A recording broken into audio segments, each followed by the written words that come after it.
Certa vez, o céu se abriu diante dos olhos de um profeta. O que ele viu era impossível de comparar com qualquer coisa da terra. No centro estava o trono de Deus, cercado por luz intensa. Ao redor voavam os serafins, como descreveu o profeta Isaías, com 6 asas, proclamando sem parar: Santo, Santo, Santo é o Senhor.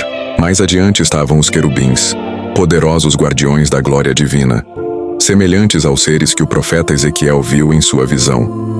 Eles se moviam como relâmpagos, acompanhados por rodas brilhantes cheias de olhos, mostrando que nada escapa à visão de Deus. E nas montanhas celestiais havia um exército impressionante, cavalos e carruagens de fogo, como o que foi revelado ao servo do profeta Eliseu. Era o exército do céu, pronto para cumprir as ordens divinas. Tudo se movia em perfeita harmonia, anjos adorando, querubins guardando e carruagens prontas para agir.